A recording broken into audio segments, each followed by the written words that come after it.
I'm going to call the meeting to order. It is now 6 p.m.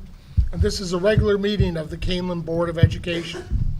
We would like to inform all board meeting attendees that this meeting is being live streamed and archived for access at any time by community members on the internet within 24 to 48 hours of the meeting's conclusion. Mr. McCauley, if you would lead us in the Pledge of Allegiance, please. I pledge allegiance to the flag of the United States of America and to the republic for which it stands, one nation, under God, indivisible, with liberty and justice for all.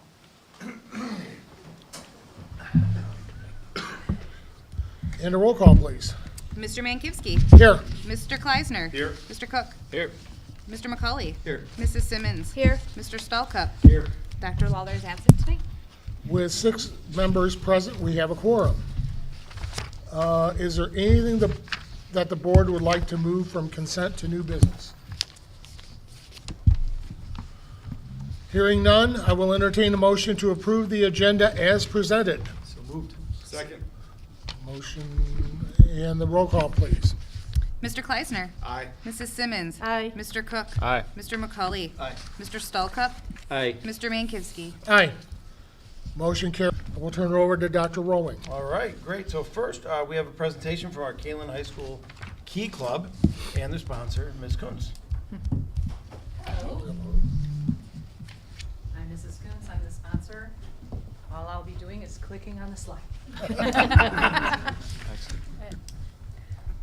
Hi, I'm Sophia Schroll. I'm our co-social media specialist along with Anna Gatz. Just a few numbers from last year to this year. We had 61 Key Clubbers attend one meeting last year, and then we had 81 Key Clubbers attend one meeting this year. And then we had 5 fundraisers last year that we held, and then we had 7 fundraisers this year, and then 11 community projects, and then 26 community projects this year. So as we just continue to grow each and every year. Hi, I'm Brooklyn Brown. I was the president this past year, and I'll also be the president of Key Club this upcoming year. I'm just going to discuss some of the events that we had. We did the Elburn Days fundraiser, the Cows Angel shirt selling, the homecoming parade, military appreciation, No Tricks Just Treats, the cross country event, the Village of Montgomery annual fest, the fall leadership rally, rock painting, card making for Greenfields, which were Halloween cards, cards for first responders, Feed My Starving Children, the winter item drive, Holiday in the Grove, conference volunteers were put out, Simple Destiny Thanksgiving dinner, Winterfest booth and candy bags were made for the Winterfest here, the 8th grade activity fair, LA Fire cards and a box donation, Delnar cancer patient cards, Valentine's Day cards from Mark Lund, cards for the Sugar Grove Easter Egg Hunt, and the Sugar Grove Easter Egg Hunt was run by us. And then we did an Elbert Food Pantry donation drive, and we had 4 fundraisers this past year. Hi everyone, my name is Alina Arifai. Join us at the podium. I'd like to introduce her. She doesn't have presentation. Please.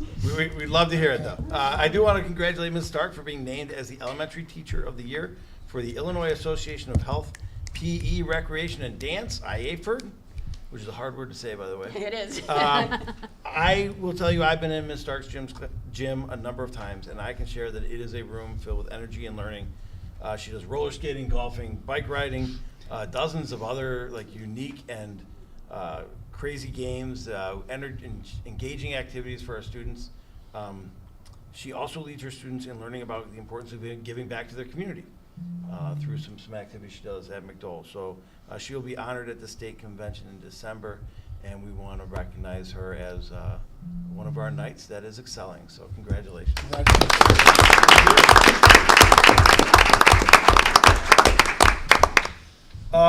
I'd also like to salute, she's not here because we found out a little bit later, but I'd like to salute Ms. Susan Paustian, nurse at KBK. She was nominated for an ESP Star Award through the Illinois Education Association for her dedication to the students of Kaneland, and we're proud to have her as one of our own. I want to give a shout out to our boys track team that added a first to our long history of track and field success by winning their first ever 3A sectional title by 42 points against a field that included some much bigger schools. And I will tell you, I was able to be at most of the event. Those sectionals run a little bit long, especially for my 6-year-old who I got to send off to school nice and tired the next day.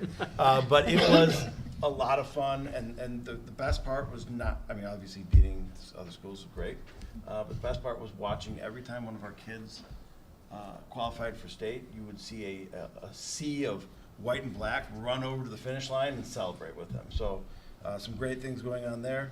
Another shout out to our girls soccer team that defeated Woodstock High School 6-0 to win the regional title. A lot of energy. That was a fun game to watch. They're playing Rockford Boylan in the sectional tonight at 7. So good luck to them.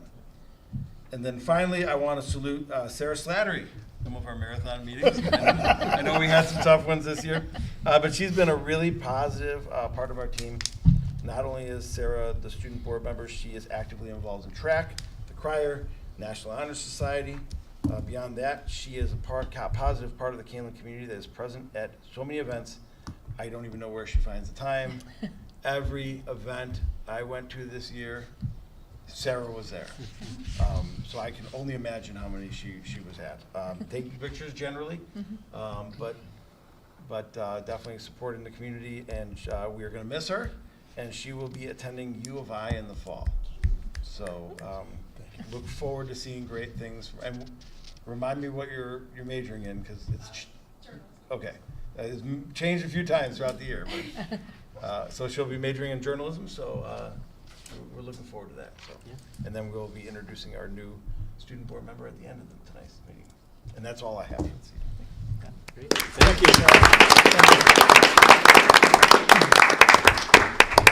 Maybe she'll come back and be a board member. All right. Dr. Bogan? I just have one tonight. I wanted to say thank you to Kaneland boys baseball. I recently had the opportunity to attend their senior celebration at Kane County Cougar Stadium this past Friday night.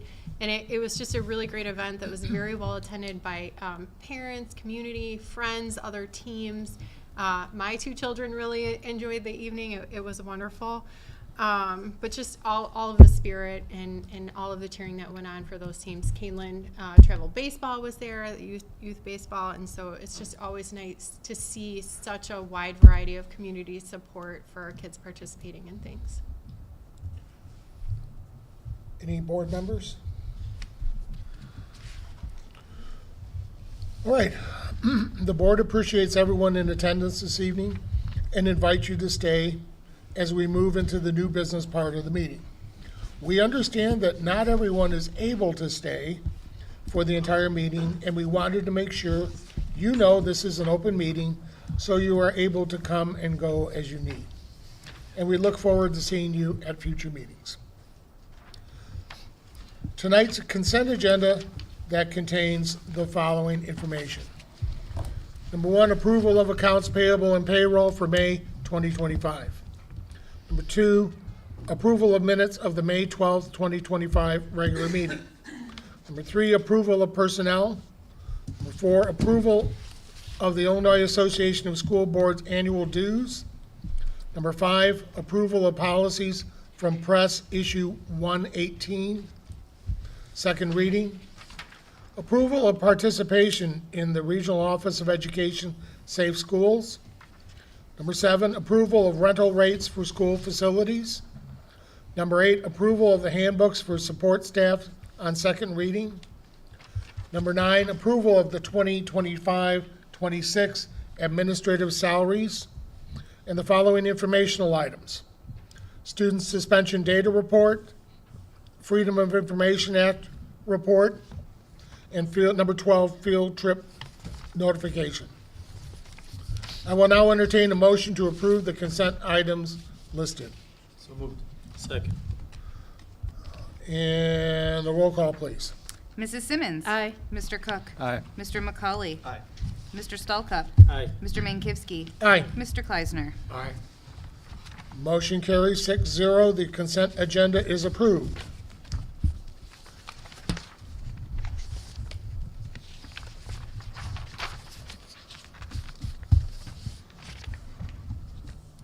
Public comment. None? All right. Seeing no one signed up. First item of new business is a report on capital improvement plan for 2025-2026 update. Dr. Bogan, could you please share more information, please? Yes, tonight we'll be providing just a capital planning update that outlines not only the structure, timing, and current status of long-range facility planning here in Kaneland, but also the report highlights our approach to maintaining over 1 million square feet of building space and more than 300 acres of grounds. We are working to align our capital investments with district goals as well as financial realities. And so at this time, I'm actually going to turn it over to Mr. Mark Payton, our Director of Buildings and Grounds, who's going to walk us through the report provided and then also just give more detail. Mr. Payton? Okay, thank you for having me tonight. As Dr. Bogan mentioned, we have 7 school buildings with a combined footprint exceeding 1 million square feet. They range in age from 16 to 67 years old. Let's see, we have 300 acres of property, which include over a dozen athletic fields that support year-round physical education programming and athletics. Additionally, the district is responsible for maintaining more than 500,000 square feet of roofing systems and approximately 1.5 million square feet of paved surfaces, including parking lots, driveways, and walkways. Obviously, the complexity of our assets require forethought in terms of replacement and regeneration of what we have. To do that, we've broken the systems down into 4 major categories. We've got site work, which includes your athletic fields, playgrounds, paving, building envelope, which is your roofing, doors and windows, masonry. Building interiors are going to be your flooring materials, your walls, your ceilings, and furnishings. And then building systems are going to be your HVAC, lighting systems, communication systems, fire alarm systems, things like that. So the process that we're going to use for fiscal year 26-27 is we're going to perform this process in 25-26 for the fiscal year 26-27. First, it starts off with a building asset inventory, which is me and my staff look at our asset inventory, make sure it's up to date, and that's kind of a continuous and ongoing thing, but we'll polish it up and get it ready for district admin review. And then at that point in August of 25, I will review that with Dr. Bogan, and we'll begin scheduling meetings with the building administrators, your principals and assistant principals. Then in September and October of 25, we'll do that building admin review of the capital asset list. And following that, in late October 25, Dr. Bogan and I will begin the process of prioritizing projects. The first board meeting in November, we're targeting for our initial board presentation, where we'll solicit feedback from the board and get comments and things that that we need to maybe go look at or answer questions or things like that. And then if all goes well, the second board meeting in November, we'll seek board approval for the work for fiscal year 26-27 and give you a view of what the next several years will look like beyond that. I think Dr. Bogan mentioned that we're going to work on aligning our capital requests with some critical district goals. So that it makes sense, you know, okay, we need new air conditioning here, and here's why, here's what that supports in these district goals. And at this time, I've got 4 criteria for those district goals: student and staff safety and security. So those are those things that are critical to make sure our staff and students are safe, and that would be doors and hardware, fire alarm systems, things like that. The second criteria we'll look at is student performance. There's a lot of data on how thermal comfort, how fresh air, how lighting, noise impacts student learning and staff efficacy. So we'll prioritize those things right under safety and security. Then student and staff experience. So you're looking at your bathrooms, your dining facilities, furnishings, things like that. And then finally, community experience. It's going to be like your playgrounds, your parking lots, your landscaping, things like that. This is kind of a living concept, so if anybody has any opinions on what might be added to that, I'm happy to hear it. Just a quick question. On the fire alarms and on the emergency alarms, are we coordinating with the fire protection districts and with sheriff's office, Elburn Police, whatever's close? In other words, to make sure that our systems are coordinated with them for the maximum or actually minimum response time? Or can we engage in that discussion? Yeah, I mean, that conversation with them? we have an annual conversation in August with our first responders. Okay. To get feedback from them on things like that. We do an annual ROE inspection where they're looking for things like that. And we do, of course, 10-year life safety surveys where our architect and engineering firm is also looking at those things. I don't know specifically response time, I think would be addressed at the August meeting. But yeah, we're coordinating multiple times. And then we have all our drills. So our fire departments and police departments are looking at those things during the drills as well. So. Sure. Just to try and minimize response. Yep. And Time. this past year, we did have several other opportunities for first responders that included not only KingCom and TriCom, our fire departments, King County Sheriff's Department. There was some coordinated training that happened, and we would like to increase those opportunities to get our first responders into our buildings more. That's going to be one of the primary topics at our August meeting, which actually this year is at the very end of July. It's going to be during that meeting to make sure that we can get those set up so there's more coordinated efforts. Sure, sounds good. These don't include the referendum items, right? Not yet? Correct. So the referendum is separate from this capital planning, even though the referendum is going to take care of a lot of the needs that we've had identified previously. We're still going to have ongoing capital needs, and so this process will take a look at those things. With that. Yeah. Yeah. That are outside the referendum needs. Any other thoughts on that before I move on? Okay, then I just wanted to review quickly what was expended in fiscal year 24-25. Primarily, it was life safety work, electrical in nature for the most part. And we did update some fire alarm systems.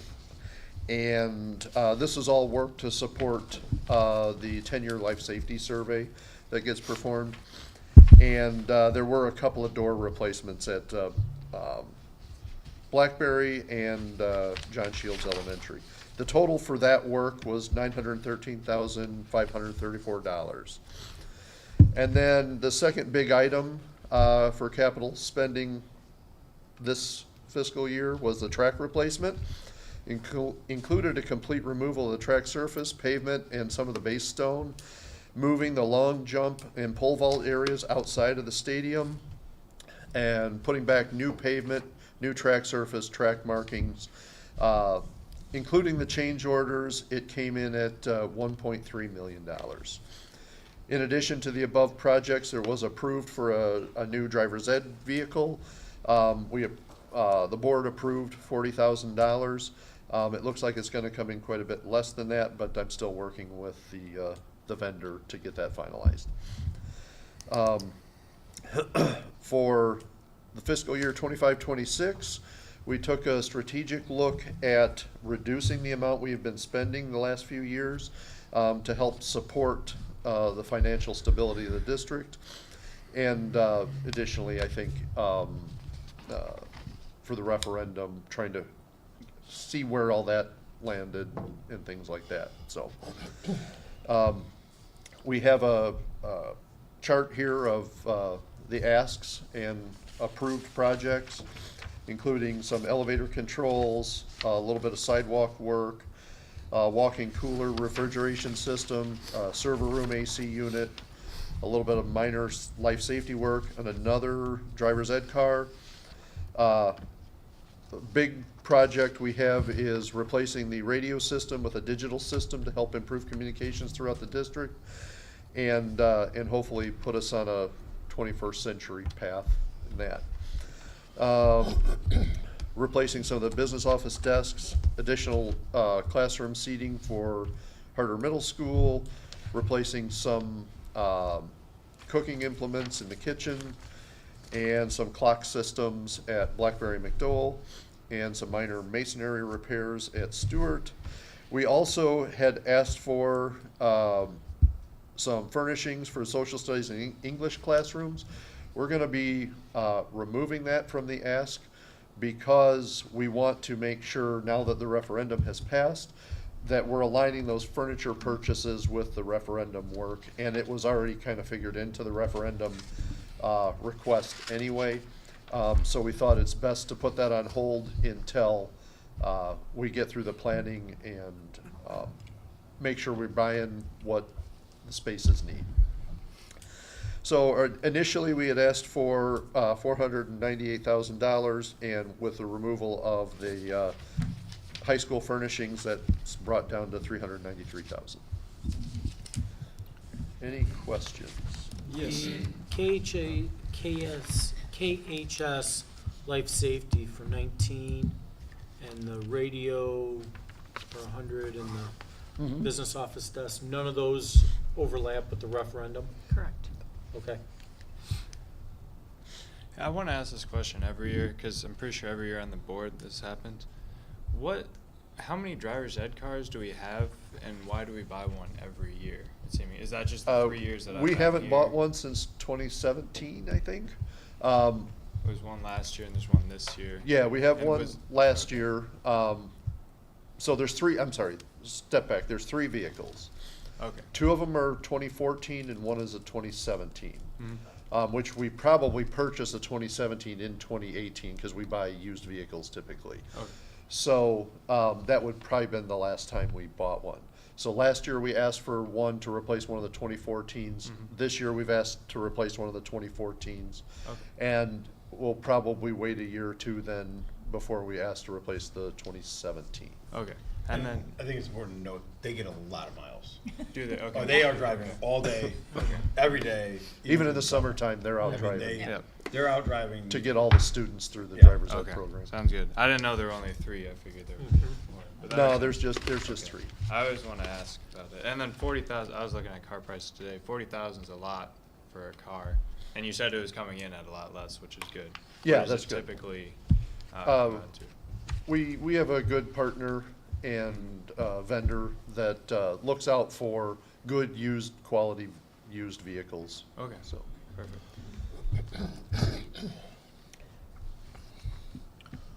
All right, there is no action necessary tonight for the capital improvement plan for the 2025 and 2026. The second item of new business is the 2024/2025 budget amendment update.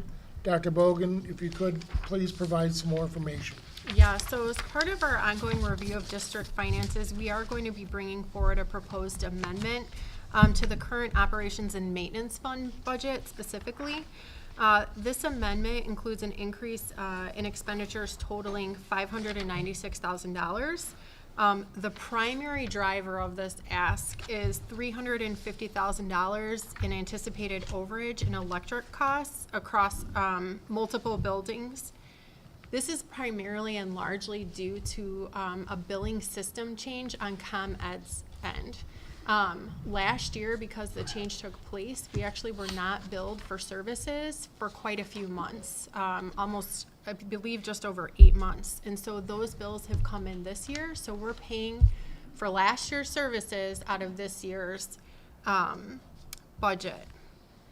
We also did have some additional expenditures for site improvements, largely related to the track, and then also some additional equipment purchases that were mostly due some site cameras that we had not anticipated.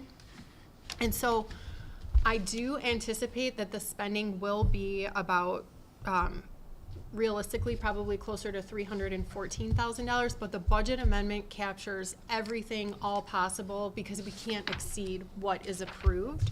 And so that's why there's such a large ask. It's giving us that buffer, just in case anything would come back up from ComEd. And so there is a timeline for all of this. We will have a budget hearing on the June 23rd meeting. We'll also be asking the board to approve the budget amendment on that day, and then it needs to be filed with the state of Illinois no later than June 30th. So to meet all of those timelines, the budget, the amended budget has been made publicly available on our website. So if people wanted to review that, it was also posted in the newspaper on May 22nd, so that we had at least 30 days of public notice on that. But overall, I do anticipate that our actual expenditures will be less than the 596, but again, just very conservatively in anything in there. The good news is ComEd has rectified their system and they're much more on top of it, so we don't believe that this issue will carry over into the next fiscal year. It should all be wrapped up now in this year. Was this a usage billing issue or was it a delivery billing issue? It was both. So part of the problem is their new system didn't really talk with Mid-American and all of that, and so they were definitely behind it. It affected many of the ComEd customers, not just us. Yeah. So, And so we're increasing our electric budget by $596,000? no, Or by still- $350,000 Okay. for this year. And that's to account for services that we're paying for in this year, but we're actually for last year, that we received last year. But What's the our billing total was budget? late. I'm sorry? What's our total budget for electric? I would have to get that. I can get that to you. Okay. The $200,000 in site improvements, you mentioned that it had to do with the track. I'm assuming it's not in the $1.3 million? It is. It is, okay. Yep. That's what I was wondering, because it's O&M versus capital. Okay. Correct. Sounds good then. When's our new electrical provider contract take effect? July 1st.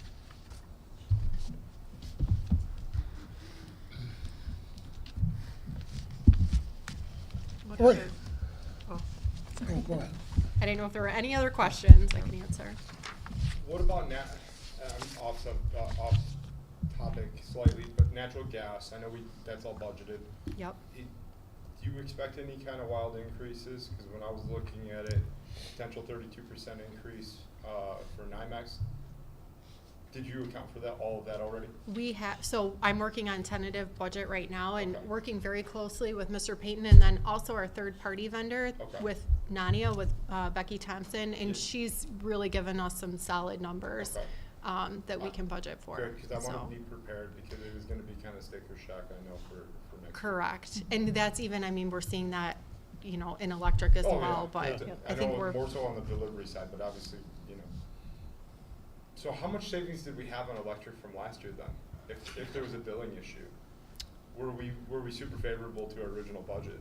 we were not favorable. I mean, we saw increases of over 20% from the prior year, so it really, when you look at like, okay, if we had $1 million, we spent pretty close to that just because the cost of electric has increased so greatly. So this year's number, you will see it's going to be very conservative. There will be a significant increase from even this year's Yeah. budget. I guess my thought was if they underbilled us for last year, we should have saw favorability to our original budget, unless we under budgeted significantly. We under for the year budgeted for plus. that last year. Okay, okay.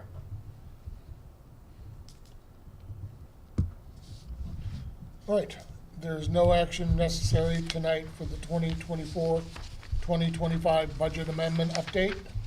The third item of new business is the resolution providing for the issue of not to exceed 38 million general obligation school bonds.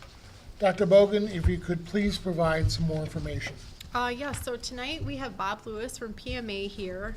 He's going to just be discussing some of the next steps to our successful passage of our April 1st referendum, and also just providing some important context because we are asking the board to take action on tonight's resolution.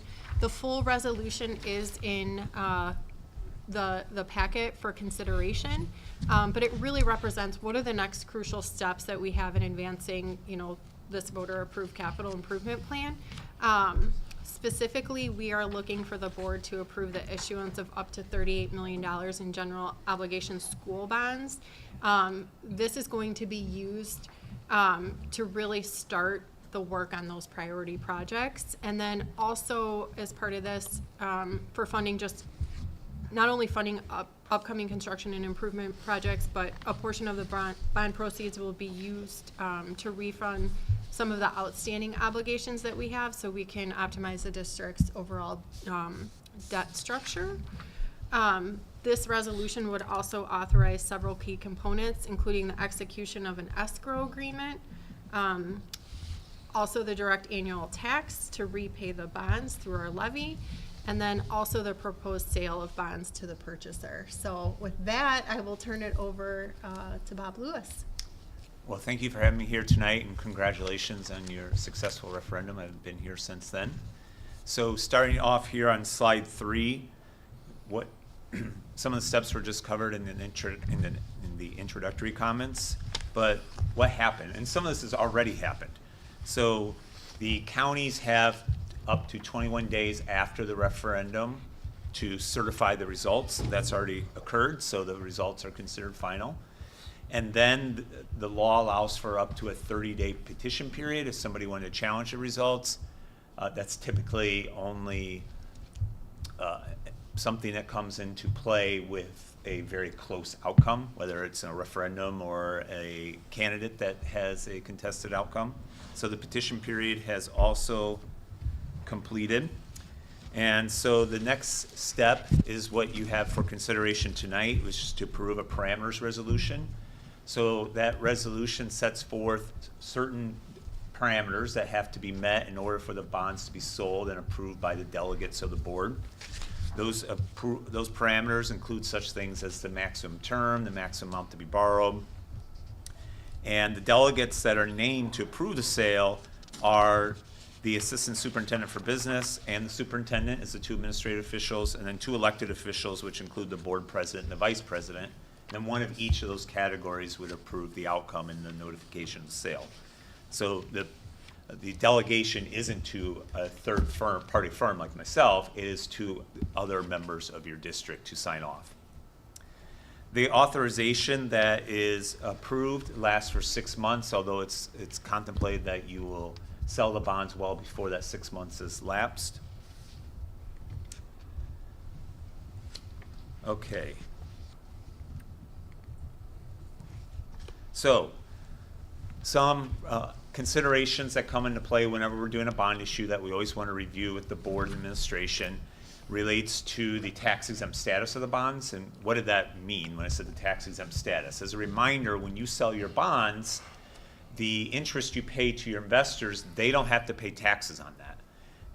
Since they get that benefit, you get an implicit subsidy from the federal government because you get to borrow at a rate below the taxable equivalent market, which saves you somewhere between 1.25% to 1.5%, having that ability to sell on a tax-exempt basis. But in order to sell them and designate the bonds as tax-exempt, the tax code requires you to meet certain provisions of the code, which I've set forth some of them on this slide, and it relates to the timing of the expenditure of the bond proceeds. And the one I've highlighted in blue is the one that is often most that we have to focus on. Usually if you can meet that first test, the other 2 tests are not an issue, but I'll review all 3 anyhow. So the first test is the expenditure test. You have to have a reasonable expectation to spend 85% within 3 years. In a couple slides here, we have the draw schedules to show you that you have no problem meeting that expectation. The next is the time test that you have to enter into a binding contract for at least 5% of the proceeds of the bonds within 6 months. You typically, the architectural and other related contracts will meet that 5% threshold. And lastly, you have to meet the due diligence test. So using this extreme example, somebody borrows money, they don't use any of it for the first 2 years, and then they spend it very quickly in the final third year, so they would meet the reasonable expectation in the first test, but they didn't do anything with it the first 2 years. So if the IRS were ever audit that bond issue, the IRS may question, why did you borrow the money so soon when you just sat on it for 2 years? Because the IRS ultimately has the objective to keep the use of tax-exempt bonds to a minimum, because the more tax-exempt bonds that are issued, the less revenue the federal government loses. What recourse would the IRS have in that situation? So the recourse they would have if they were to, and they do random audits, just like they do for individuals, of municipal bonds. If they were to come in and find that one of the covenants was missed, then they could declare that your bonds were taxable, and therefore your investors would now have to pay taxes retroactively. And most oftentimes what happens, though, the IRS just demands you to pay them some money, and then they will leave them as tax exempt. Now, that first test, let's say something happens where a school district gets into a situation where the construction really slows down. You run into some environmental issues. COVID, during the period of COVID, when you couldn't get equipment in and things like that, you had projects really slow down. If you got to the third anniversary and you've only spent 70%, you're not automatically in violation, because you go back to this test, it says a reasonable expectation. It's not a hard and fast test to meet the 85%. And then even if you were at then, using my example again, of 70%, as long as you document in your file very well what you have, what was the reason for the slowdowns, you should be fine in any audit. Your district has a process, and the IRS would love all districts to have this process. In fact, not just districts, all units of government issue tax-exempt bonds. Annually, Dr. Bogan, she's continuing the practice of Dr. Fuchs, is to give you a report. And you may, when you do that with the audit, or yeah, when the audit is presented, she gives you a report on your compliance with your tax-exempt obligations. That report's been rather routine and mundane the last few years, because you've already spent all your money. And now those reports will have more meaning when she does them. She'll give you a report on what's been spent, how you're looking relative to something called arbitrage. So you should expect to get more information when she does those reports annually, which is a good process your district's already been doing.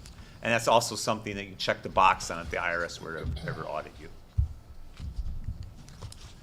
Okay, next slide. Good segue into arbitrage. So the concept of arbitrage is one that comes about because your bonds are tax exempt. So in certain market environments, you would be able to borrow at a rate below the rate you invest at. That only happens when short-term investment rates are higher, which is at a condition we're at right now, right? Because the federal funds rate is at a higher level than it has been for several years. As a result, we expect that your arbitrage yield, your borrowing rate will be likely below your investment rate. You can't say that for certain, because when your bonds are sold, you lock in the rate on your bonds. The return on your investments is going to not be known until you've spent all the money, because while you sell the bonds and invest the proceeds and likely buy some fixed rate securities, CDs and stuff, lock in the rate, you're going to have to leave some of that liquid for unknowns. Well, the liquid rate's going to fluctuate, just like it does for us in our own money market funds. So it's likely that you will be in a situation where you'll have a return higher than the rate you borrow at, but you won't know until you're all done. Well, generally speaking, the IRS says if you earn what's called positive arbitrage, you can't keep it, you have to pay it back to the IRS, unless you meet an exception. And there are a handful of exceptions. I put two up here that come into play most often. The first one is the small issuer exception, and that's for any school districts or colleges that sell $15 million or less in a single calendar year of all. So it would take your leases, your bonds, anything you sell that would be designated tax exempt. and says if it's less than $15 million, then you can keep all your positive arbitrage, no matter what the pace is you're spending it. That will not be one that you can meet because you have too many bonds to sell and too quick of a construction timeline. The next one is the construction spin down exception, and that says if you meet all 4 of these milestones, you have to meet all 4 of them. You can't miss one and then catch up, for example. If you have 10% of the proceeds spent within 6 months, 45, 75, and 100, any positive arbitrage you might earn, you'd be able to keep that as well. You wouldn't have to rebate it to the IRS. So what does your drawdown schedule look like? A lot of numbers here. I can just summarize it for you, though, and what this schedule, I know the board, you've had this presentation ahead of time. The color-coded column at the left is the aggregate of all of your expected construction expenditures as they are estimated now. The only thing we know for certain is it will change because you're going to have slowdowns or things speed up, but you have to have somewhere to start. So the blue color is what we would expect you'd spend from the first series of bonds, the green from the second series, and the yellow from the third series of bonds. And so if you look at the first set of boxes, the 6 month at 10%, you would meet the 10%, and then you would meet the 45% to 12 month. In fact, you'd have almost all the money gone by the 13th month. So you more than easily meet in the spin downs. And the same thing on the second series. In 13 months, we anticipate you'd have that sold. And then the final series, you'd sell that. You'd have all those spent within 6 months. One thing I forgot to mention on one of the prior slides is, we are phasing in the bonds. The primary reason there's 2 reasons why we might phase in bonds. One of them is so you can try to meet the spin downs. Well, you're more than easily meeting the spin downs. So in a vacuum, you may say, well, why don't we sell more in the first series of bonds then, so you can earn more investment income on those? Well, the more bonds we sell, the more interest you will have on those bonds. And if you remember from the plan of finance that was communicated to the public, you're doing this referendum plan 3 years before your final bonds are gone, so we have to restructure a bit of those bonds. So the more bonds we sell, the more of those bonds we have to restructure. So we're trying to balance out, minimize the amount of restructuring to making sure you get your funding in time for your projects. So, and I'll go into that a little bit more detail here in a couple slides. One concept we need to cover, and I think I covered this in my original presentation, is school districts have a statutory debt limit, which is a formula that's based off the equalized assessed value of your district. As a unit district, we multiply that by 13.8%. Then we subtract the amount of principal you currently have outstanding, and that gets us to your net borrowing. It's sort of like our credit card limit. You might have a $10,000 limit. If you have $2,000 on your credit card, your net borrowing limit's $8,000. Same concept applies here. When we do your calculation, today it's right around 135 million. Your voters approved 142 million, but the thing is you're not selling all your bonds at one time. So we can manage around that debt limit. 1 year later, because we anticipate your EAV will be higher next year, and you'll have retired more bonds, we estimate that amount will be $145 million. So there is an exception that was created in the school code last year that says if the voters approve a bond referendum, if a school district conducts a hearing and meets certain publication requirements, then the entire referendum bond can be excluded from your legal debt limit, and none of it would count. You'd still be sitting at 135 million. We don't see the reason why you need to utilize that exception because you have enough room within your limit. It's not like you can go out and sell a ton of bonds beyond the referendum authority anyhow. And if that's something you can decide later on too, like we definitely don't need to do it for this financing. We're only going to have approximately $25 to $30 million in new money. So you're well below what you need to do.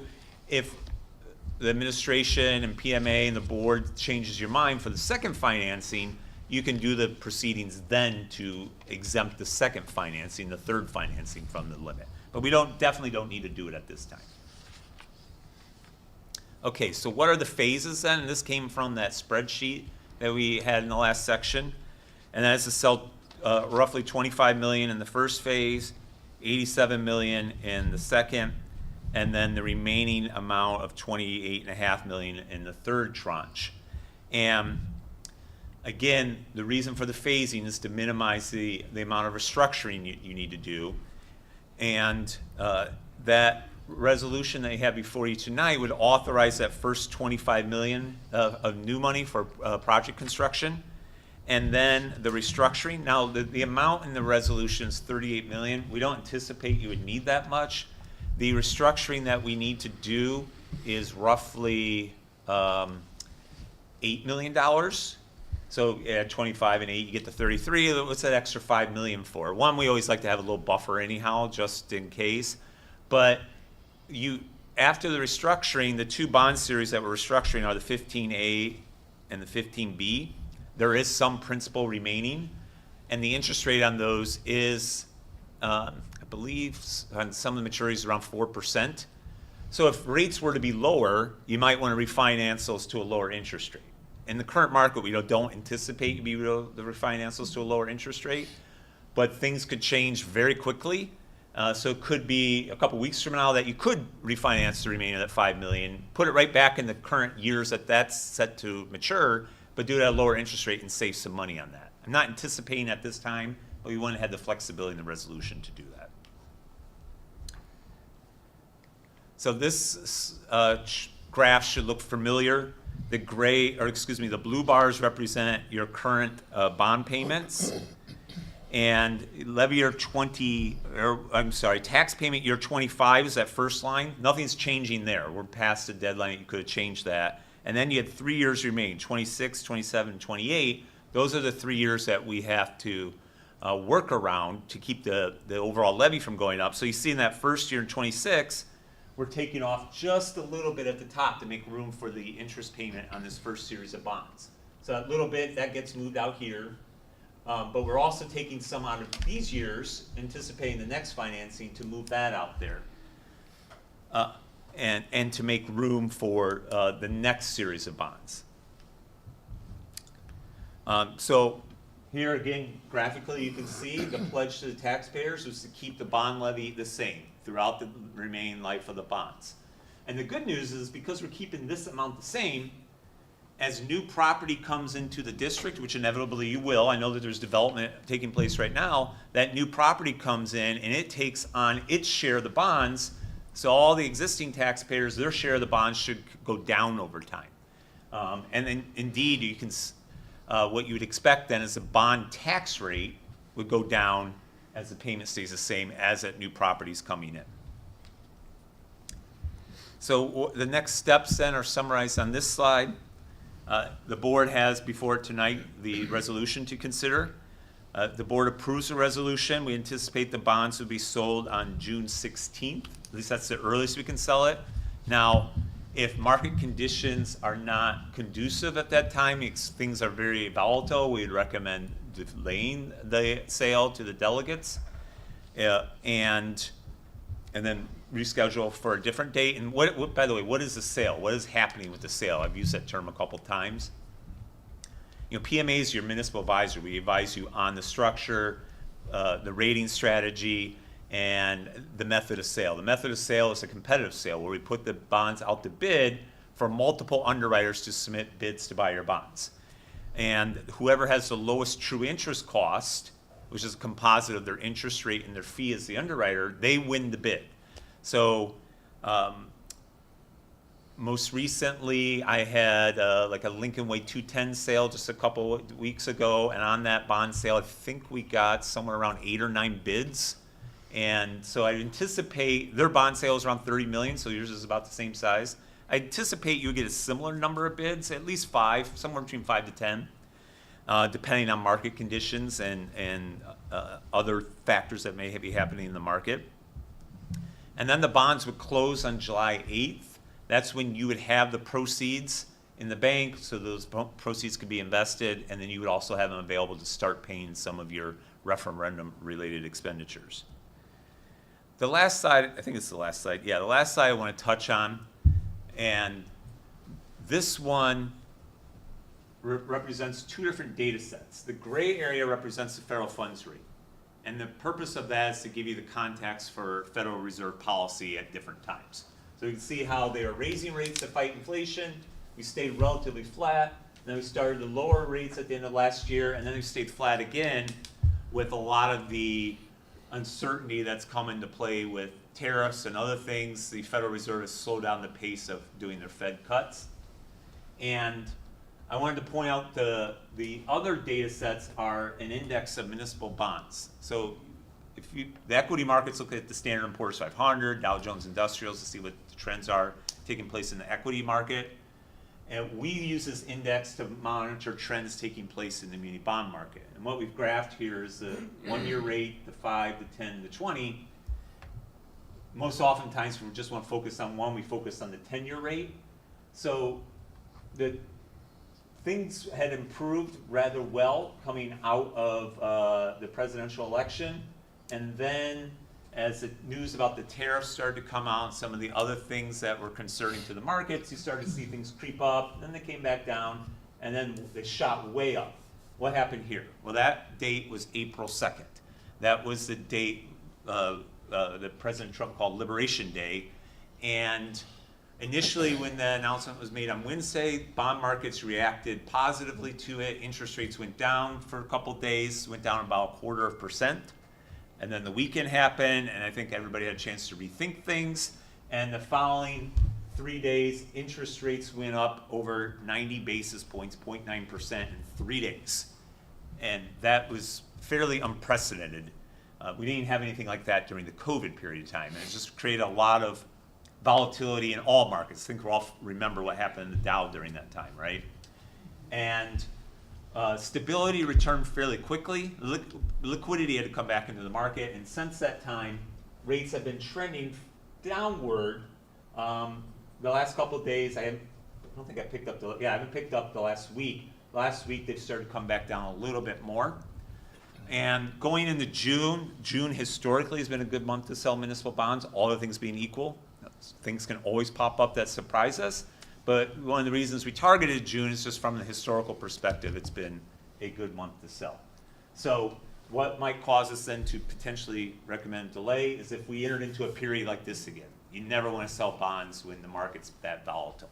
We're not anticipating that level of volatility, but things can always surprise the market. If it did, we would delay the sale. You're not in a position where you absolutely have to have that money on July 8th. So we can have a little bit of flexibility on when that would occur. Questions? In the resolution, is there a cap on the interest rate on the bonds? Yeah, there's a maximum coupon rate of 5.5%, and that is, I'm looking for the page number right now. I would not anticipate we're going to be anywhere near 5.5%, but we always want to put in a rate that makes sure that we're not in a situation where we just miss it. That would be on page.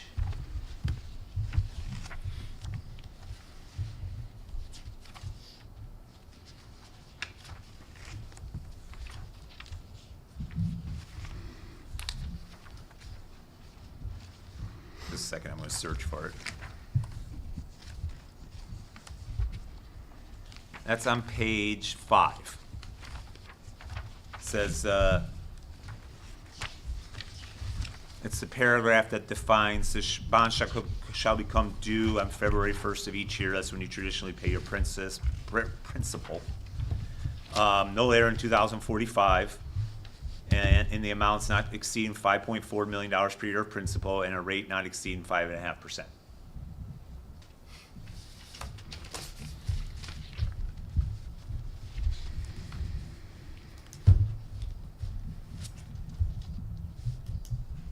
Any other questions? What scope of the referendum are we anticipating as part of this first bond sale? So I think the first part, we're still working with the architect on sort of, this is what but I think most of that will be contracting with CM, contracting with architect, possibly pre-ordering any equipment or materials that we need to in advance, but really just getting those projects going, It's more startup costs than anything.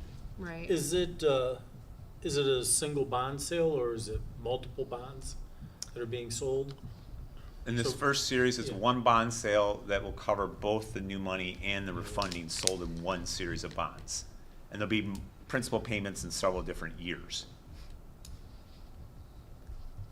And then, so the next series of bonds it's anticipated to be sold about this time next year, so we'll be coming back to you again with another resolution. But usually between tranches, you try to absorb new information, where the projects have, they sped up, slowed down, what are market conditions, and then, so there could be tweaks to the plan between now and when the second tranche would be sold.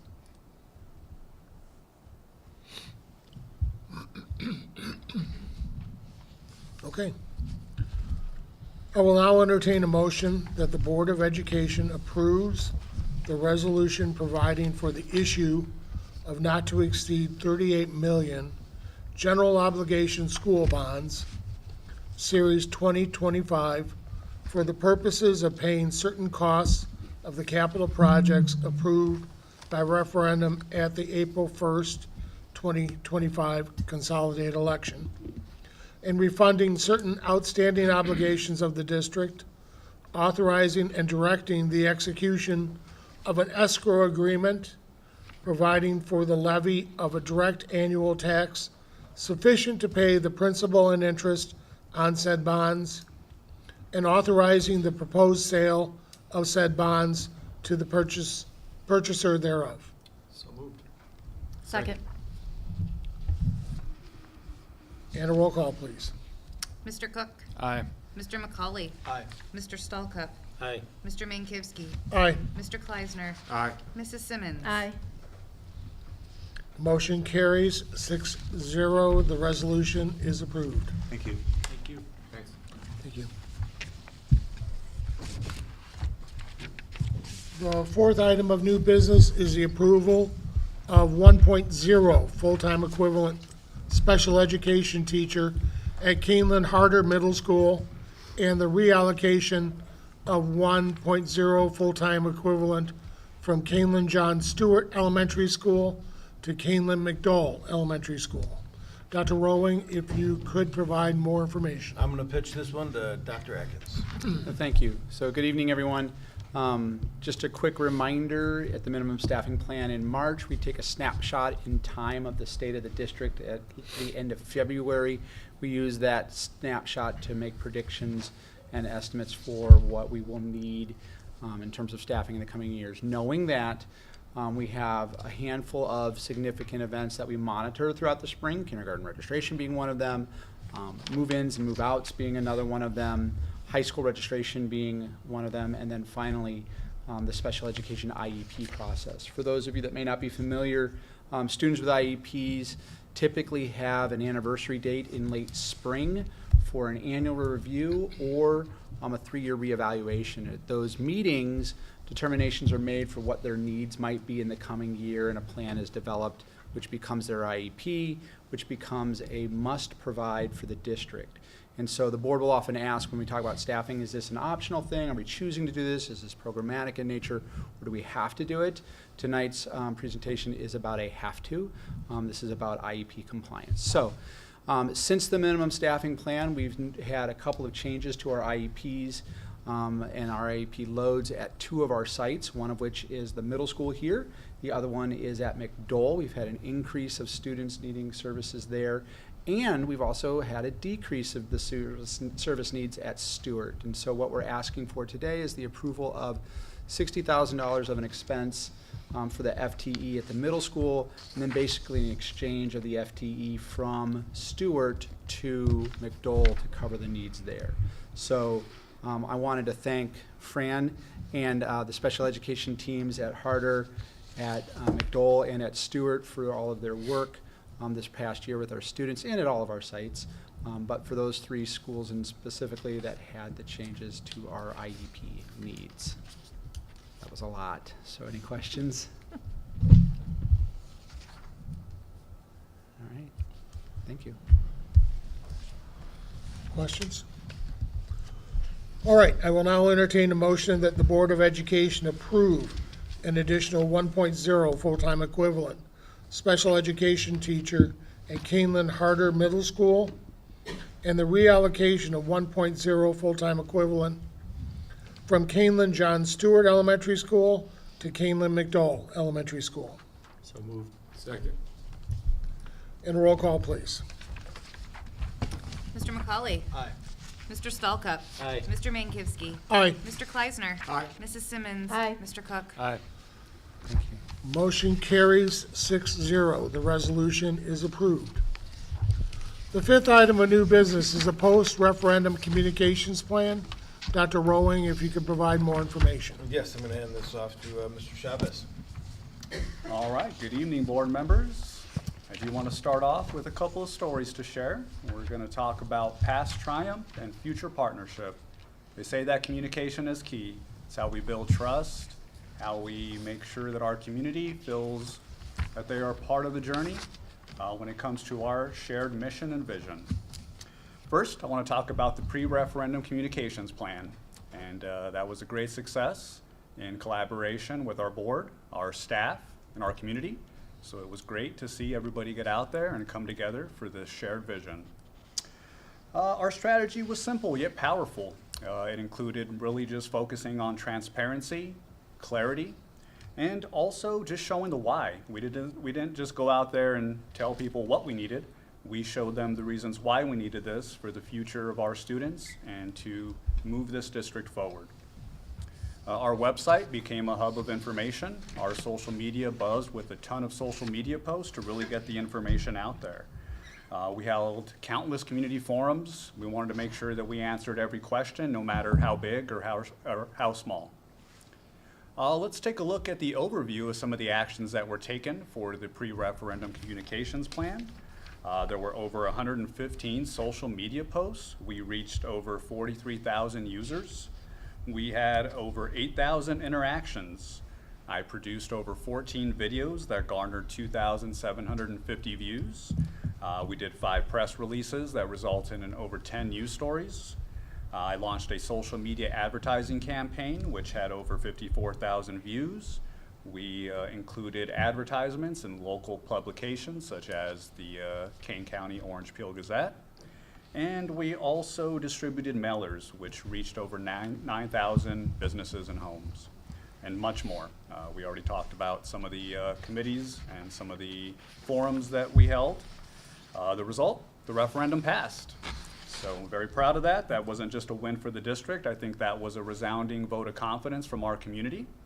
And it proved that when we communicate effectively, when we come together, when we listen, and we can always accomplish great things together.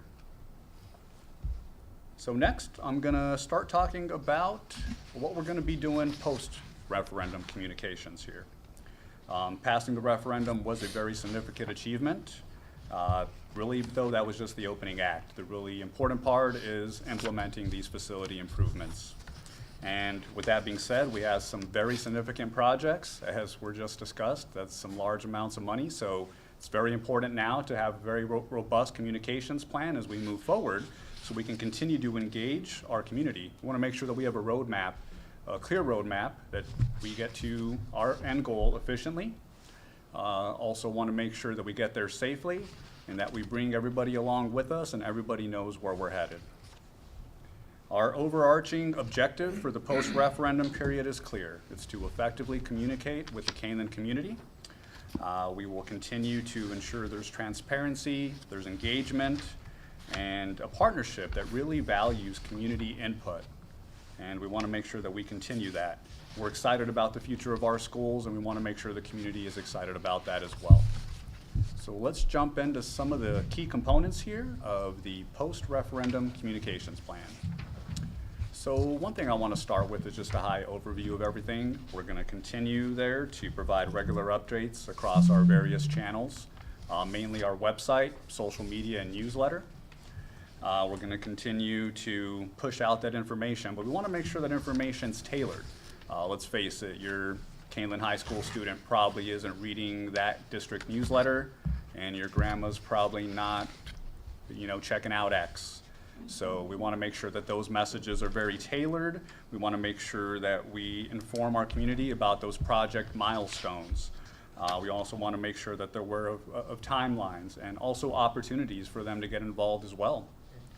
And again, the way to do that is to make those messages accessible, clear, and in different formats to make sure we engage various segments of our community. We'll also have a dedicated project website. This is meant to be the hub of information. This is going to be the place to go for really your ultimate source for all things referendum.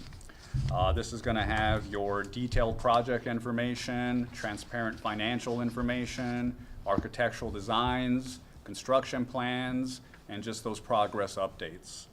Our goal here is to serve as that primary resource for up-to-date project information, and that's really going to hope to enhance the trust and transparency with the community through that sustained transparency on the website of all that information. Feedback mechanisms. We believe that, communication is a two-way street. Super important to have these feedback mechanisms, and that way we can have our community, we can basically solicit our community through feedback forms, through surveys, and gather their feedback. The goal here is to really ensure that they are aware of our communication strategies. But when we gather that feedback, one of the things that I always say, the most important part of that feedback is to actually implement it. So we want to make sure that we review our communication strategies as we go through this process. I want to make sure that we address our community's needs as well. And what we can do there is just take that community's pulse and make sure that our communication is always on beat. Next will be visual progress updates. Sometimes seeing is truly believing. So we will certainly provide visual progress updates of these projects. We'll be sharing monthly and photo video updates on our website, social media, and newsletters. We really want to showcase the tangible progress being made on our facilities. We want to just make sure that we engage and excite our community by showing them that visual progress. They'll be able to see their tax dollars at work and seeing the schools improve right before their eyes with these visual progress updates. Press releases. Over the last couple years, I have established a relationship with various news outlets in the area.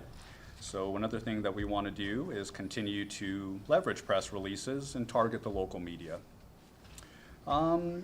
These are going to be issued during significant milestones or whenever new information becomes available. Our goal here is to generate information that will engage the broader community, and also we also want to make sure that we highlight those key achievements and also highlight when the community is becoming involved. Basically, we want the whole community to be a part of this exciting journey and not just feel like they're bystanders on the sidelines. Community engagement events. We believe that a huge impact on the last go-around was having those direct conversations with our community members at these community engagement events. That's why we're going to host community engagement events this time around as well. Those will include tours of the facilities. Those will also include the community forums and also the committees, which I believe we're going to be getting to in the next presentation. So more on that. These events are designed to encourage open discussion about the projects. This will be an opportunity for the community to ask questions, to offer suggestions, and give that feedback. This is basically our open door policy for the community. Social media engagement, I think, was a very powerful tool that we used in our toolbox the last time around, so we will continue to use that as well. Facebook, Instagram, and X are our three main platforms that we'll continue to push information out on. And again, we'll be using that targeted messaging to reach specific demographics within our community. So whether you're scrolling through your Facebook while drinking your coffee in the morning or checking out news before you go to bed, we want to meet people where they're at. So again, those will aim to resonate with every aspect of our community, as we do have a very diverse community. All right, and finally, we recognize the importance of trusted voices. One of the things that I do is attend our local Chamber of Commerce meetings. So I basically visit each month to connect with local leaders, share things that we're working on, they share things that they're working on, and we see how we can come together to influence the community. So, we will still continue to collaborate with local leaders, local chambers of commerce, and other key stakeholders in the area. We want to make sure that these folks can help us spread those key messages and also help with community engagement as well. We believe that doing this, they'll be able to help us foster that broader community engagement that we're looking for this time around as well. All right, so we are building trust together, I believe, with our community leaders as well as the school district.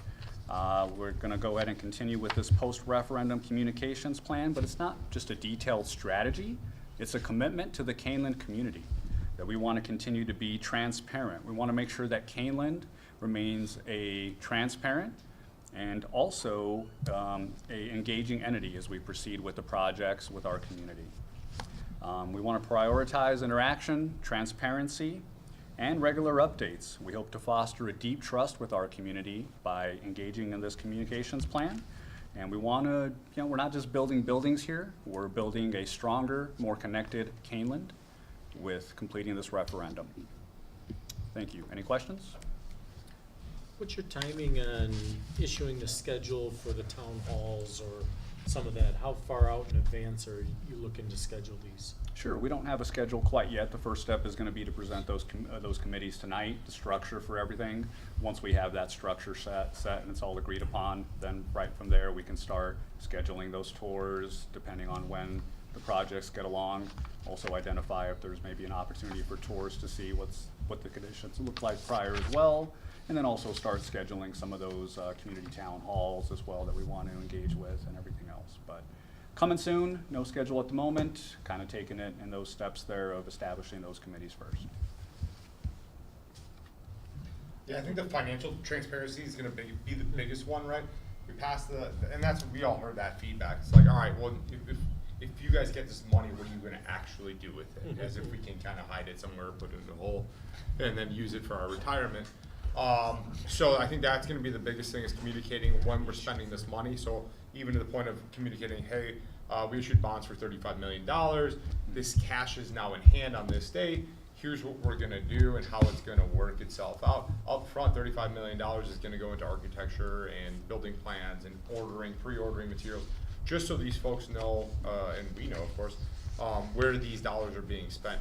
I mean, not down to the penny of like this, we bought these screws, but I think generally speaking, every time we hit and cut a check for something, I think that should be posted somewhere. If we are gonna do, kind of the visual like updates and stuff as ground breaks and as things get added on, we could probably do, that picture or video time lapse, something like that, but also put kind of what the price tag of that specific thing is on. Yeah. Cause that's gonna be the big thing. It's like, they wanna see that from start to finish. We started with $141 million. This is how it's been used, and in each step of the way for each individual project. I think that's gonna be the most transparent thing that we're gonna be able to do with this community.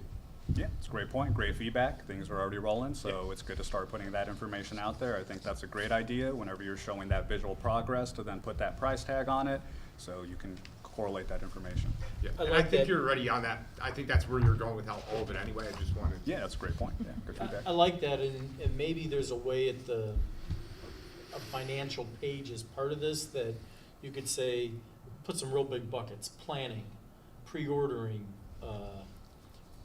Stewart, the high school, list the schools, and say, drop in some round figures that are gonna ultimately get to a total of the 140 million, et cetera. So that they can see big picture, right? They're not gonna know that it's so many dollars and cents in each one, but generally big picture that there was planning that cost $12 million or $5 million or whatever those numbers turn into, and divide that and drop in some big picture. Because I think, a parent at Shields is going to care more about Shields than they are about the high school right today. In a year or 5 years, they're probably going to look back or think back and say, I'm glad we did spend that money. So I think as part of the transparency, I think that'll give them a visual that big picture, they'll know that where the money ultimately went and what it was for. It's a great idea, I think, as we build out this website and show that financial transparency, we can look for opportunities of how that looks visually pleasing to everybody out there, and show that big picture along with the steps along the way, as you mentioned, would be a great idea as well, and how we build out that webpage. So, good feedback there. Yeah, I think as those pictures become clearer too, right Yeah. now, it's still very conceptual. As those financial and construction pictures become clearer, we'll be providing milestone updates on all those things. I've also asked Mr. Chavez to, this summer, take a lot of before pictures. As a guy that's remodeled a house, I'm bad at taking the before pictures, so the after pictures aren't nearly as impressive. I've asked him to really get out there and take a lot of before pictures so we can demonstrate the transformation to the community. And I really like the idea of the local media too, getting it out a little bit further than just, the folks in the Kaneland district. It is kind of nice to know that, hey, we are up and coming as far as remodels, with having computer science and building out some of our business classrooms, upgrading some stuff, field house, all these different things, because ultimately, right, if we're building new developments, we want to draw, more folks to this place. We're working on curriculum. We're working on, that excellence, So we want to draw of folks who want to be in our area and add to our diverse community. So I like that idea. Absolutely, yeah. Last time around, we had some news stories make it all the way into newspapers in Chicago, so that'll be the goal this time around. I think you make a great point there. One of the points of the referendum is to bring new members to the community and help with growth, so that'll do it. It sounds like you got a good plan here. All right, appreciate that. Thank you. You're welcome. Thank you, Mr. Chavez. There's no action necessary tonight for the post-referendum communications plan. The sixth item of new business is the Kaneland Construction Committees and Community Input Update. Dr. Rowan, if you could provide more information. Grab my clicker. Got the clicker. All right. Let's switch into the presentation mode. So, as we identified, we are going to have community opportunities to be involved in the planning. And so I want to go through what that's going to look like here. And so, starting off with the committee structure. There we go. That'll be all right. I think it's kind of small. But essentially, working with at the high school, which is obviously the biggest project, working with two working teams, and those advisory teams being the academic core areas and the physical education and athletic areas. Those are kind of two different groups coming together. We do have some of the specific areas where maybe there's less of thank you, it's smaller than I expected, less of a community increase or input. When we talk about HVAC, I don't think anyone gets really excited about HVAC, but maybe they do. Jackie does. But opportunities, transportation, maintenance, obviously we'll be involving stakeholders there. It may not be as wide of a community draw, but all of those groups coming into a steering committee largely made up of administration and construction management and the architects. And we can discuss if the board would like a representative on that as we work through this. And then obviously coming back to the school board, our commitment is to have a referendum construction update monthly.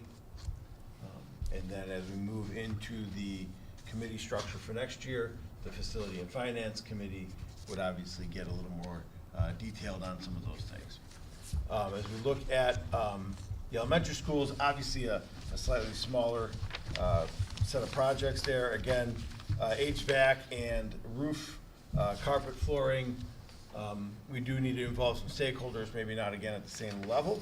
But as we work into playgrounds, I think that's an area where the community reaching out to the students, parents, all those people to become a working team there to provide feedback on that. Can we go back? We can. I like your charts. The one question I have is, what is the steering committee school board relationship on the So chart? that is What does us. that mean? That is essentially, again, administration, architect, Yes. and construction manager. If the school board would like a representative on the steering committee, we can discuss that. We will be providing updates. I provide updates to you guys weekly through our weekly update structure, and then providing a public board update on a monthly basis. And what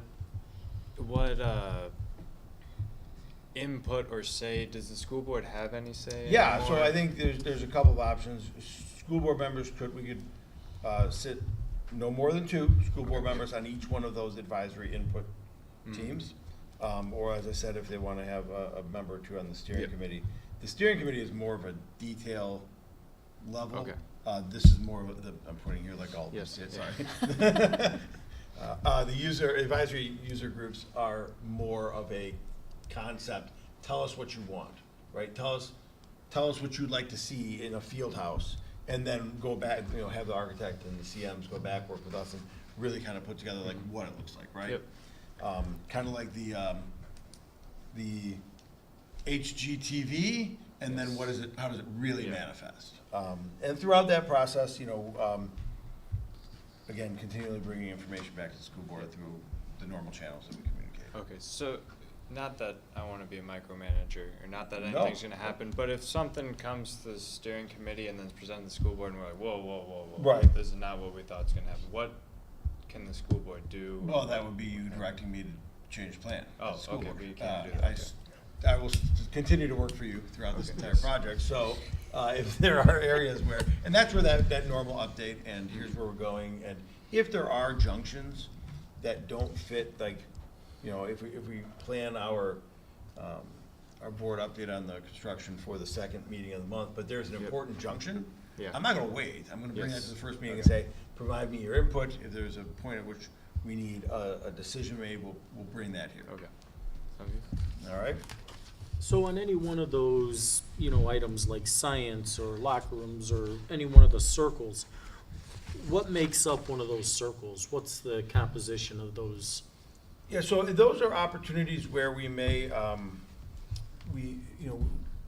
we'll have a core group of people, representing community board, students, variety of people in there. There may be situations in which we need to pull in teachers for a very specific, more teachers for a very specific reason based on their content knowledge, right? So as we plan, let's say, we're converting the West Gym into the CTE spaces. As we plan that, as an addition to that core planning group, we will be engaging with this construction manager, with the architect, those CTE voices. There may be business partners, and as we work with science labs, we may bring in experts in science equipment alongside of our teachers, alongside of those architects to have those conversations. So is the academic core planning the committee, and these are the individuals making up the committee? Is that No, the committee will be made up of a standing group of 5, 7, or yeah, something? somewhere along those lines. Okay. Those groups will be providing input on specific topics that require kind of a specific Gotcha. set of skills or knowledge. So when they have an issue on science, they're gonna reach out to those specific science people, experts, to say, okay, this is what we're looking at, we need some feedback. Yep, so what we would do is we'd reach out to, say, our science teachers in that Yep. case, right? Myself, Dr. Horn, our architect may meet with them, may meet with, a science equipment company or 2. Then we would bring that feedback back to the core group and say, okay, here's what the science teachers are saying. Right, so that's meant as additional feedback for those. Again, and if you look at the other side, there's an opportunity for coaches, PE teachers, Sure. Even youth sport groups in the community to be providing specific feedback as we go through that process. And those would be more ad hoc groups than standing teams. All right. Okay. So building the working teams, we do want a variety of stakeholders in there. Again, we'd invite 1 to 2 board members per each team. Opportunity to join the core planning group or advisory input groups. especially if there's a specific sense of knowledge within there. We are going to be engaging staff and students through additional meetings that we'll be bringing that information back from the steering committee, then back to those user input groups. We will likely be doing some site visits with some of our teams to see more modern science, more modern CTE. Let's go see some field houses. And then engage with those schools, say what works, what doesn't. What do you wish you did different? You know, I actually had a conversation up at the track sectional with the AD at Huntley, and she's like, I'd love to tell you where we went wrong. So, We'd love to hear it. so those are the opportunities that we're gonna have. And then regularly scheduled meetings during the planning phase. So being on part of these teams will be a commitment. And we will have regularly scheduled meetings. After that initial planning phase, it will slow down, right? The planning phase is gonna be fairly intense for probably 6 to 8 months. And then it will slow down as we are working then through the construction of the projects. On an as-needed basis, we may need to reconvene the team if there's something's no longer available. We need to have some additional input on what have you, then we would reconvene those teams. And so,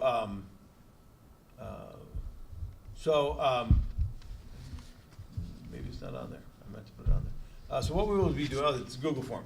So we will be providing an opportunity to get involved through a community Google form we'll send out in June, asking people with their interest in joining one of those teams. My guess is we're gonna have more people than we can actually bring on.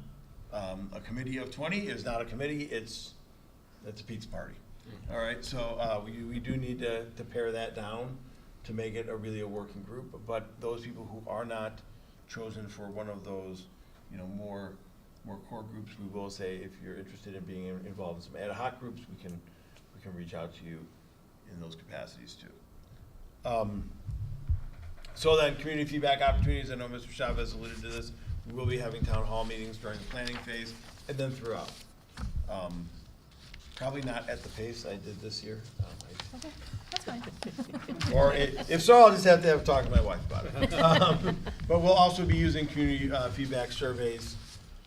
What would you like to see? What are the good things you'd like to see communicated?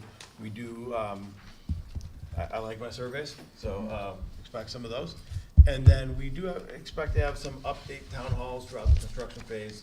Here's where we are, possibly as things open up, bringing people into the new facilities. And I do want to celebrate a variety of things. So as we do this, we will have a variety of celebration activities for the beginning of a project, the ending of a project, the last truck to roll out, taking Mount Kaneland off the property, those types of things. So I do plan to try to engage the community through some fun activities too as we go through this. Big scissors. That's right, giant scissors. Golden shovels or whatever. Yep, that's just me painting the shovel gold for you, but No, I'm happy to 100%. do it. Yeah, that's not in the budget. Gold shovels are not in the budget. They are Not in the budget. Nope. Clarifying. Steel and some Rust-Oleum paint and we'll be good. Yes. All right, so any questions? I know we handled some of them already, but any questions? All right, fantastic, thank you. All right, there is no action necessary tonight for the Kaneland Construction Committees and Community Input. It is now time for the Superintendent and Board Report. Dr. Rowing, do you have anything to share? I do.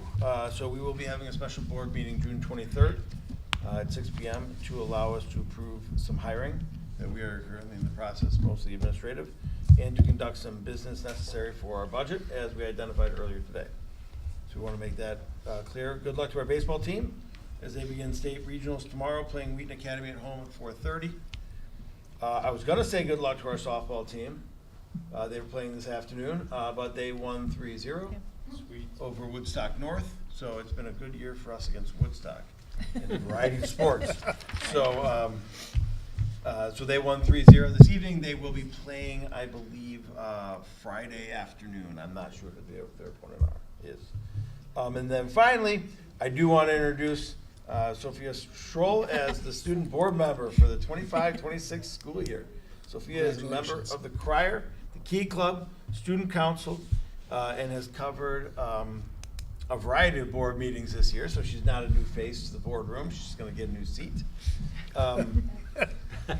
Welcome. She is also a youth coach with the Sugar Grove Park District. When we interviewed her, she demonstrated an interest in understanding how school boards and local governments work, which I thought was fascinating for a high school student.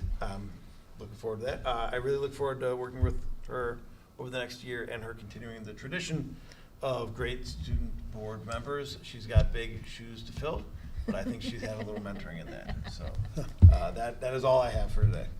All right. Welcome. Should we make her go to the podium and say something? I promised her she wouldn't have to. Otherwise, she would have prepared something, I'm sure. Dr. Bogan? Oh, Yeah, I was gonna say. She should have. Speak. Yeah. I just have one item tonight. Tonight, as part of the consent agenda, the board approved the updated rental fee agreement. And one, I wanted to thank the board for approving that and for all the work that's happened both last year and this year on that agreement. I also wanted to thank the rental committee that we have, which is made up of myself, Mr. Mark Payton, and our Director of Buildings and Grounds, Mr. David Rollman, Ms. Chris Weiss, and then also Claire Langsford and Keith Tankersley. Last year, as you all may remember, we increased our fees. They had not been increased in quite some time, and so we did increase our fees to align with, district costs. And one of the things that included in that was revising the outdoor space rental structure.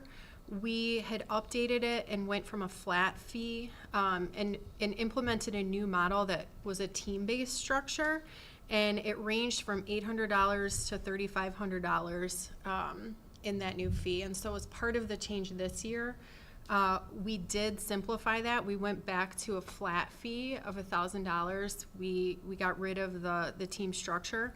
We also clarified expectations for user responsibility, including language that allows for the district to charge back any costs for field damage on those outdoor spaces, but then also, more importantly, maintain flexibility for long-term rentals and to be able to work individually with organizations on those extended agreements. And this was really important, I think, the opportunity to revisit this. We changed something last year, and what we realized is that we overshot. We heard a lot of feedback from our community partners on those outdoor spaces and the work that they do to support not only our kids, but also those spaces, whether it's baseball fields or soccer fields or football fields. And we really looked at our district costs on those spaces this year, and that confirmed, that the charge that we implemented last year for this year didn't align with our costs. And so that was really the main reason for going back to that $1,000 flat fee. So I just want to thank everyone for their continued commitment to reviewing that and allowing us to make that change, because it benefits the district and it benefits our community partners. Thank That's you, all Ms. I have. Thank you, Dr. Bogan. For one last time, our student representative, Sarah Slattery, on your final night.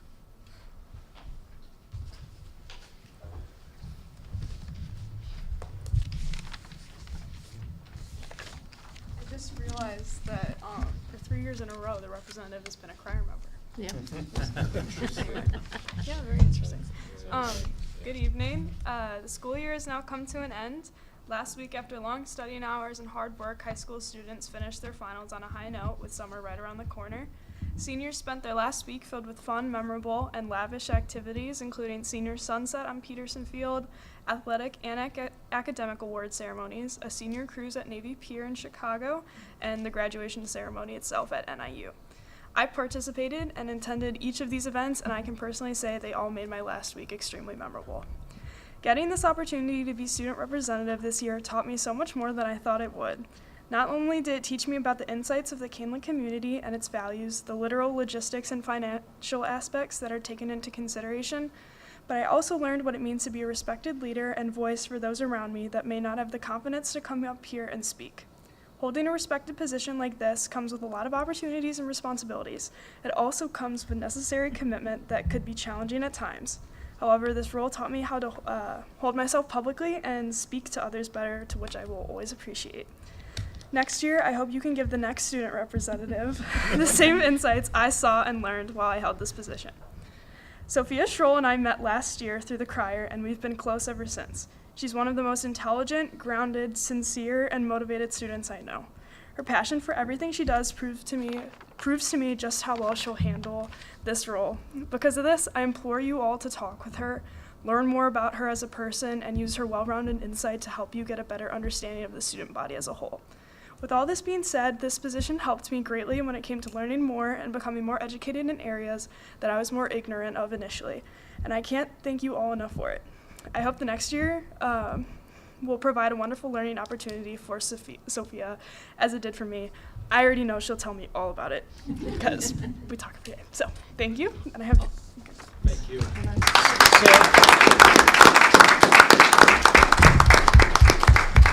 Sarah, I speak on behalf of the board. We want to thank you for your input, your participation in the past year. We enjoyed having you as our student representative. We wish you all the best in the future, next year, next school year. Thank you. I did have an omission too, I'm sorry. While I recognize the track success last week, I forgot to mention that we have a bunch of boys competing this weekend down at Charleston at the state meet. So good luck to them too. We had to take the big bus. All right, any board members? All right, topics for future agendas.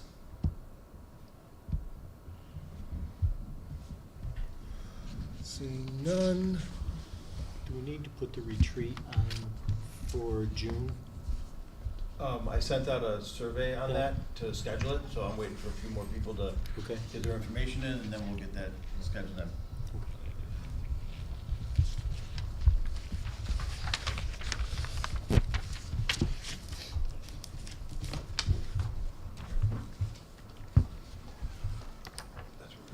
Right. Okay. Closed session. The Board of Education is scheduled for a closed session to discuss the Open Meetings Act, Section 2, Sub C, Sub 9, and 2, Sub C, Sub 1, where we anticipate action to be taken following the closed session. Once the closed session has concluded, the recording will include the action taken by the Board of Education. No, it won't. No, the recording will cease with the move into closed session. Yeah, it's not a matter of public concern. All right, and I will entertain a motion to go into closed session to discuss Illinois Open Meetings Act 2 Sub C Sub 1 and 2 Sub C Sub 11 at 7:39 p.m. Are the numbers off? Sorry. The numbers are off. It says 2C9 up here, 2C1 here, but then 2C1, 2C11. It's 2C9 and 2C1. 9 and 1. 9 and 1. Yep. So, Open Meetings Act 2 Sub C Sub 1 and 2 Sub C Sub 9. Yep. So moved. Second. And a roll call. Mr. Kleisner. Aye. Mrs. Simmons. Aye. Mr. Cook. Aye. Mr. McCauley. Aye. Mr. Stallcup. Aye. Mr. Mankivsky. Aye. And so we will move, we will then go to closed session.